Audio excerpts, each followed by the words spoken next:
इंदौर जिले में प्रतिबंध के बावजूद खेतों में पराली जलाने का काम बंद नहीं हो रहा है, जिसके धुएं से पर्यावरण प्रदूषण बढ़ता जा रहा है। किसान धान के खेतों को खाली करके आग के हवाले कर देते हैं। धान खेतों से उठने वाले धुएं से लोगों को सांस लेने में दिक्कत हो रही है। कृषि विभाग के अधिकारियों की माने तो इसके लिए किसानों को जागरूक किया जा रहा है। उन्हें पराली को जलाने के बजाय जैविक खाद बनाने के लिए प्रेरित किया जा रहा है। कुछ वर्ष पहले तक जिले के किसान पराली नहीं जलाते थे, लेकिन हाल के वर्षों में कई किसान इसे कर रहे हैं, जबकि गेहूं और धान की पराली जलाने पर पूरी तरह से प्रतिबंध लगा रखा है। कोई किसान पराली जलाता है तो उसके खिलाफ रिपोर्ट दर्ज कराकर कार्रवाई का प्रावधान है।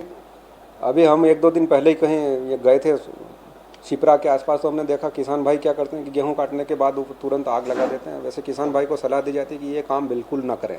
ये बिल्कुल पर्यावरण प्रदूषण तो होता ही होता है, लेकिन किसान भाई को ये आइडिया नहीं होगा कि जो आप जला रहे हैं उसमें ह्यूमस पाया जाता है। वो ज़मीन के 1 और 2 इंच लेयर के ऊपर जो माइक्रो ऑर्गेनिज्म होते हैं, जो हमारे लिए सिम्बायोसिस यानी कि मित्रता का काम करते हैं, जो जीवाणु वो हमारे खेत में खाद बढ़ाने का काम करते हैं, वो ये पराली जलाने से क्या होता है कि टेम्परेचर एकदम बढ़ जाता है और जो 1 और 2 इंच के नीचे जो हमारे जीवित सूक्ष्म पोषक तत्व रहते हैं वो नष्ट हो जाते हैं, जिससे हमारी आने वाली फसल को बहुत नुकसान होता है और पर्यावरण प्रदूषण होता है। तो किसान भाई को सलाह देंगे कि ये जो पराली जलाने वाला कार्यक्रम है ये बिल्कुल ना करे, भूल के भी नहीं करे। ये हमारे लिए कहीं से कहीं तक फायदे में नहीं। किसान के फायदे से अगर हम देखें तो उस पराली को अगर थोड़ा बहुत अगर आपके पास पानी है तो उसकी पानी का स्प्रे करके उसको जुताई करके ज़मीन में डाल दें तो वो इससे सड़ गल जाएगा। और एक अभी हमने देखा है कि अभी एक दिल्ली में प्रयोग किया गया, दिल्ली और पंजाब में एक रसायन निकल गया। अगर उस रसायन का स्प्रे कर देते हैं तो ये 15 दिन में इस कूड़े और कचरे को सड़ा देगा, जिससे हमारी ज़मीन के अंदर ह्यूमस, जिसको हम कहते हैं ऑर्गेनिक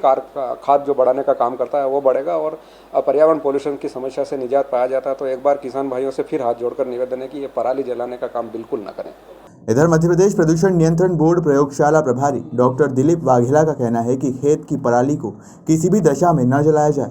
अगर पराली जलाई जाती है तो उसके खिलाफ कड़ी कार्रवाई के प्रावधान है। विगत कुछ दिनों से जब फसलें कटना शुरू हुई हैं, उसके बाद से खेतों में जो अवशिष्ट शेष रह जाता है, जिसे हम पराली कहते हैं या नरवाई कहते हैं, ये किसानों के द्वारा उसमें आग लगा दी जाती है, जलाई जा रही है। कई दिनों से देखने में आ रहा है कि इंदौर शहर का प्रदूषण का स्तर भी बढ़ रहा है, क्योंकि जब इंदौर के आसपास के गाँव में पराली जलाई जाती है तो उससे उसके जो महीन कण हैं, कार्बन के पार्टिकल्स हैं, वो सभी दूर हवा में फैलते हैं और ये पूरे इंदौर शहर में सभी दूर फैलने की स्थिति देखी जा रही है, जिसके कारण इंदौर शहर में प्रदूषण का स्तर कई बार पुअर और ख़तरनाक स्थिति में भी पहुंच रहा है। यह हमारे स्वास्थ्य के लिए बहुत हानिकारक है। नरवाई जलाने से या पराली जलाने से जो कार्बन पार्टिकल्स उड़ते हैं, ये हमारे सांस के द्वारा शरीर के अंदर जाते हैं, फेफड़ों में जमा होते हैं। इसके अलावा ऑक्सीजन लेवल भी कम होता है।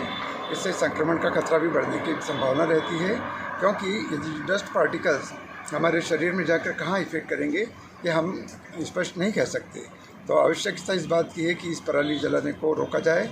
शासन के द्वारा भी इस पर प्रतिबंध लगाया गया है, किंतु फिर भी यदि किसानों द्वारा ये किया जा रहा है तो ये बहुत गलत कार्य है। इसको यथाशीघ्र रोकना होगा, जिससे प्रदूषण के खतरे से में कमी आएगी और हम लोगों के स्वास्थ्य की सुरक्षा भी की जा सकेगी। गौरतलब है कि गेहूं की फसल निकालने के बाद किसान नरवाई को आग के हवाले कर देते हैं, जिससे कई बार भीषण आगजनी की घटना भी हो चुकी है। बावजूद इसके किसान प्रशासन से बेखौफ नरवाई जलाने में जुटे हैं। इंदौर से जितेंद्र चौहान की रिपोर्ट।